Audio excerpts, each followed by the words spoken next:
Untuk supaya tidak mudah menyebabkan suara dengung mudah timbul. Ini PCB buatan saya, ini pada tahun 2009 lalu. Sini ada tercantum nama saya DDS Audio. Kalau dulu bukan IDS, dulu Dadang Service. Jadi di sini ada nih tulisan DDS Audio.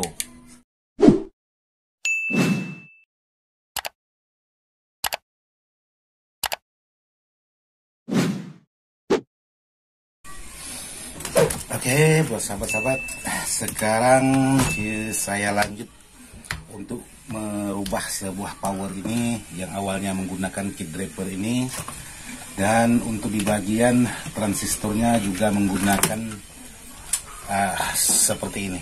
Jadi yang kemarin, dan di sini saya sudah sedikit membuatkan untuk di bagian proteknya. Karena saya mengapa memakai protek bawaannya, karena proteknya cukup lumayan bagus, ampernya sangat besar, 40 ampere.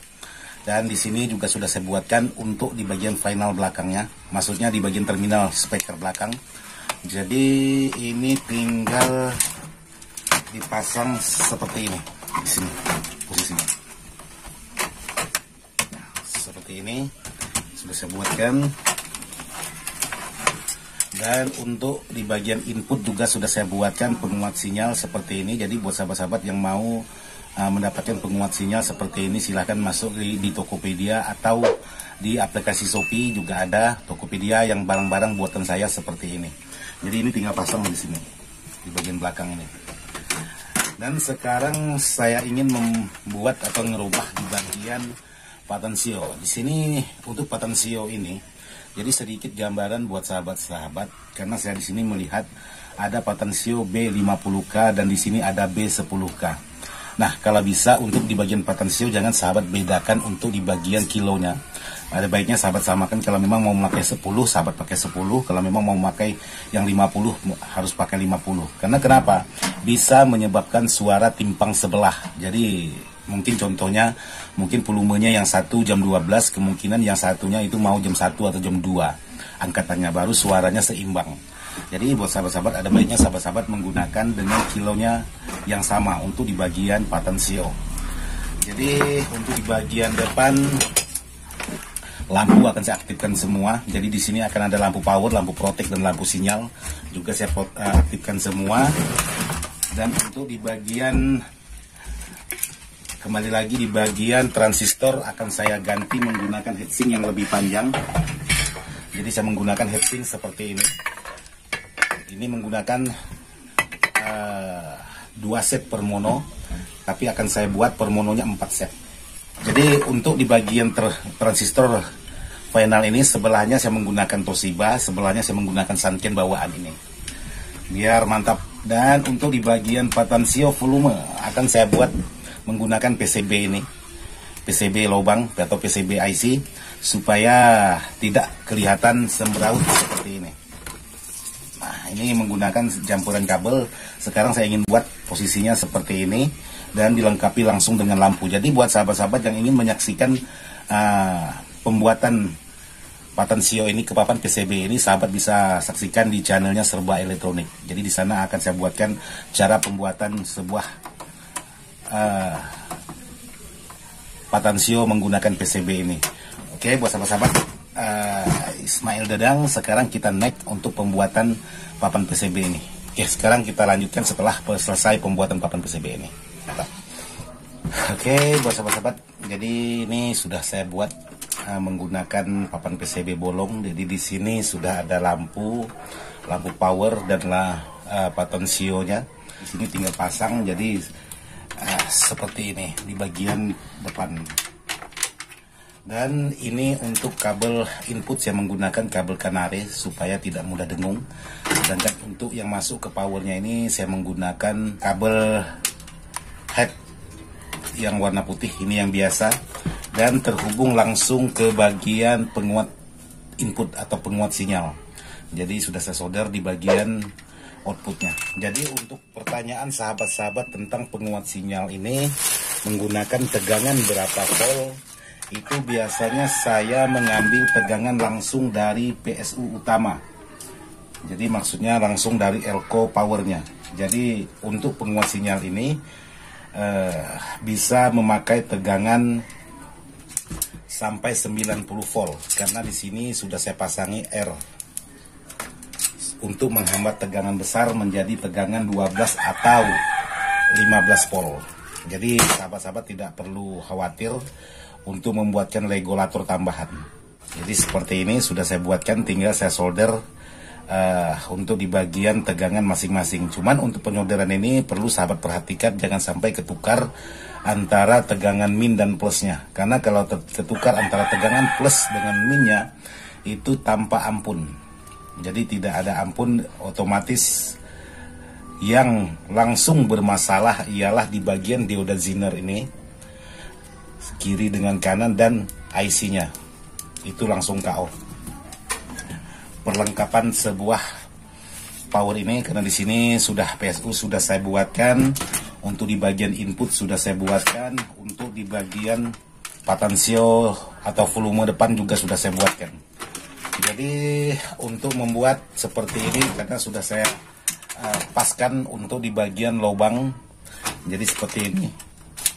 Nah, dia langsung dimatikan ke sini karena tidak perlu lagi menggunakan pisar atau skrup untuk menopang atau mematikan sebuah PCB penguat sinyal ini. Jadi tinggal kita cari ukuran sesuai panjang kabel yang diperlukan.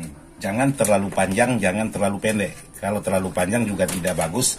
Kalau terlalu pendek itu di saat sahabat mau membongkar atau memasang bolak-balik itu juga sangat susah. Nah, seperti ini saya gabungkan untuk di bagian PSU-nya ini.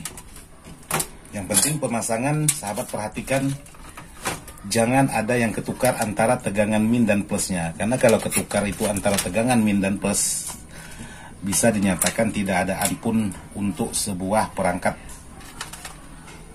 apapun itu.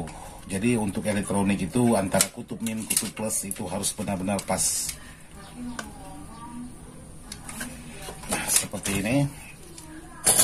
Sudah, jadi untuk di bagian output speakernya ini sudah saya buatkan, nanti tinggal disekrup. Jadi tinggal dipasang di bagian seperti ini. Jadi sudah digabungkan langsung untuk di bagian PSU-nya. Dan di sini untuk di bagian protektor atau relay protektor seperti ini. Jadi kalau versinya saya itu biasanya mengambil tegangan kipas itu langsung dari relaynya ini. Jadi di sini untuk relay ini karena sudah ada AM7812 IC-nya ini untuk merubah tegangan dari 15 volt menjadi 12 volt sesuai dengan tegangan protek ini. Jadi dipasanglah IC 7812. Tapi saya mengambil tegangan yaitu tidak mengambil di luar atau keluarnya di IC ini, saya mengambil inputnya atau mengambil di bagian titik elko PSU-nya ini. Karena biasanya kalau mengambil di bagian titik outputnya di bagian IC ini, di speaker itu juga menimbulkan suara sesuai putaran kipas. Jadi saya mengambil di luar komponen IC ini. Jadi untuk tegangan, karena sangat banyak juga dipertanyakan oleh sahabat-sahabat tegangan untuk sebuah protek ini, karena di sini tertulis ada 15, 15 dan CT. Tapi kalau sahabat baca di bagian skema dalam seperti ini saya gabungkan untuk 15 dan 15-nya ini saya gabungkan menjadi satu seperti ini. Jadi tidak ada nilai antara anoda dan katodanya, jadi sama arah. Jadi searah. Jadi alhasilnya di sini juga dihubungkan jadi satu setelah output dari dioda. Jadi dihubungkan menjadi satu. Jadi tidak masalah sahabat memakai non CT atau memakai CT. Jadi boleh dua-duanya. Sahabat mau memakai trapo CT juga boleh, memakai non CT atau 0 CT juga boleh, tidak masalah.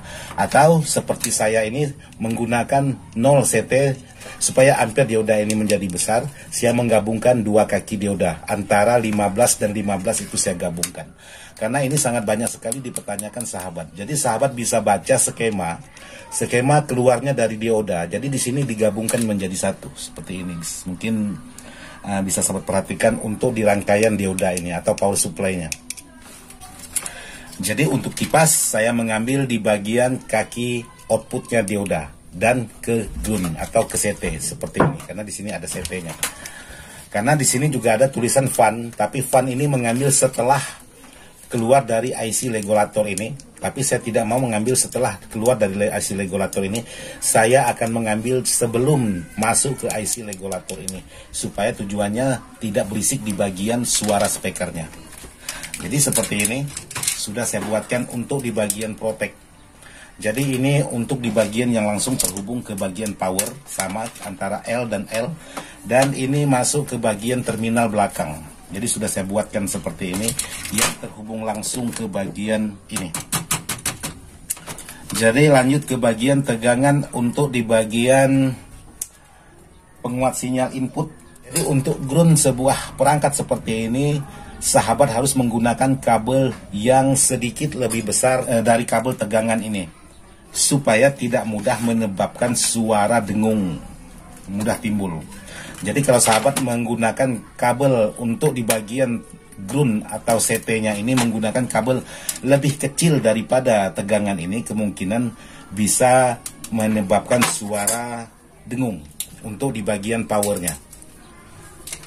Jadi seperti ini saya akan solder di bagian PSU juga untuk di bagian tegangan. Hanya cara pemasangan aja mungkin ada sedikit beda. Jadi di sini untuk di bagian dioda sisir ini akan saya copot, karena di sini sudah ada dioda bawaannya menggunakan dioda mic ukurannya 35 ampere yang langsung dimatikan ke heatsink, karena ini bawaan dari box power ini. Jadi ada beberapa buah yang tidak saya pakai bawaan dari sebuah power ini, yaitu satu yaitu di bagian kit driver juga sudah akan saya ganti. Sedangkan untuk di bagian ini juga akan saya ganti menggunakan PCB lebih panjang sedikit dan menggunakan Toshiba, jadi campuran. Jadi tidak tahu hasilnya nanti kalau campuran itu. Jadi sebelah sini saya menggunakan Toshiba dan sebelah sini saya akan menggunakan Sanken yang akan saya pindahkan Sanken ini ke heatsink yang lebih panjang supaya hasilnya lebih mantap. Oke, mungkin itu saja yang bisa saya sampaikan buat sahabat-sahabat. Dan mohon maaf, video ini saya buat bukan maksud hati untuk menggurui sahabat-sahabat. Video ini saya buat hanya sekedar ingin berbagi pengalaman buat sahabat-sahabat yang sudah bertanya tentang bagaimana cara merakit sebuah power. Sekian dan terima kasih. Wassalamualaikum warahmatullahi wabarakatuh.